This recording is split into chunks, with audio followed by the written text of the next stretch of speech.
for me coming in at a young age, it was a challenge to find my game and figure out the player that I need to be in this league, and to have some older guys when I came up to learn from them and how they established themselves. Guys like Bax and kind of following his career, and he talked to me a lot about it. So it was really good for me to have older guys to learn from. I think it's a really important thing to help me, become the player I need to be for this team. You said it was about consistency too, and I wonder how much pride you take in being a consistent player, habits, results, that type of thing. Where does the consistency in your mind, even the mindset he said as well, where does the consistency come from where it affects you the most impact? I think it's just hard work. I think, it's a long season, it's a hard schedule. You're not going to be on skill-wise every game. I think it's a challenge every time. Sometimes you're fighting the puck, but if you can bring that effort and find a way to at least have an impact on the game regardless of what you do, I think that's consistency, and I think that was my biggest thing. It was hard coming to the league. It's still trying to be consistent. It's a hard league. Put every game together really well, and I think if you can bring your work ethic every game, I think that's the most important. Is that some of that the mental approach, like that when you talk about not always having the best stuff necessarily, but just kind of maybe the way you approach it and kind of how you think about the game, and has that changed at all in the last little while?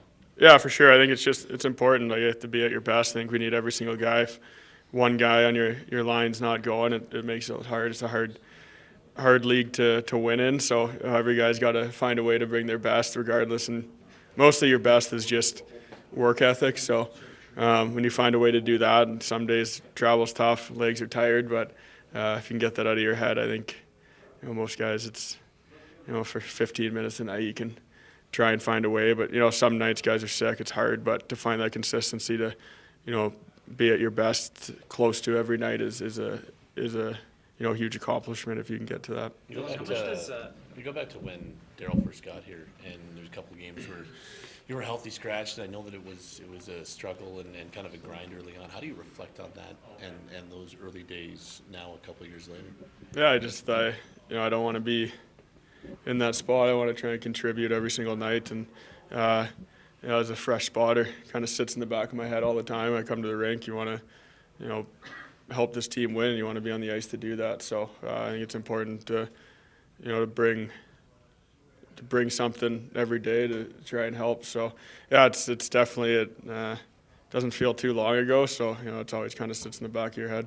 How much does nutrition? Just the consistency of, individually is one thing, but in the group right now, and trying to find consistency in the win department. You can look at goal scoring or goals against, whatever it is, but what is it going to take in terms of details to make this group find that consistency in order to either win one-goal games or 5-1 blowouts, whatever it is? Where does the consistency come from to get wins here? I think it's right off our start, to be honest. I think Winnipeg, I think we were on our heels and kind of chasing it. I know it was a tight game. We outshot them in the first period, but it's just kind of that energy and you kind of have that feeling when you have first couple shifts and how the guys are doing, and we outshot them, but I think that momentum was pretty back and forth, and then especially on the road, you kind of get on your heels. So I know it's simple and guys say it so much, but start of games are so important to establish your team and try and push the other team out of the building. How much does nutrition play into your evolution over the past couple of years, and like eating right and stuff like that? You know what, to be honest, I feel like I don't. I eat junk food when I want to. I eat good food when I want to.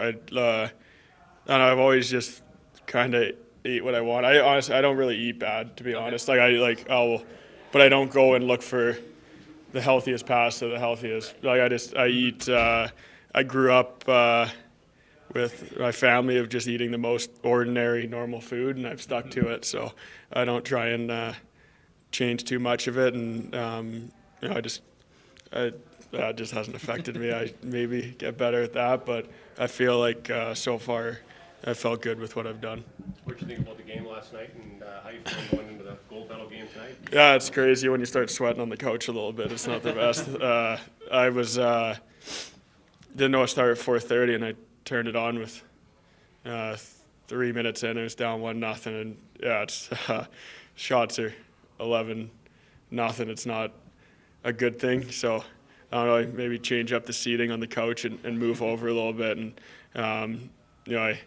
it's nice to see them win, and it's just funny when I know every guy whose hand he's cheering for the USA, all the Canadian guys, so on. So you're cheering for your own country, and it's just crazy the attention you have to watching a game like that compared to any other game. So it's exciting to watch, and I know they're going to be amped up. They lost to Czech, so I know it's going to be a different mindset for them. So that's a pretty good feeling knowing that you have a big challenge on your hands. So I'm excited for them. Do any of the American guys owe you dinner or anything for last night? Or? No, I don't.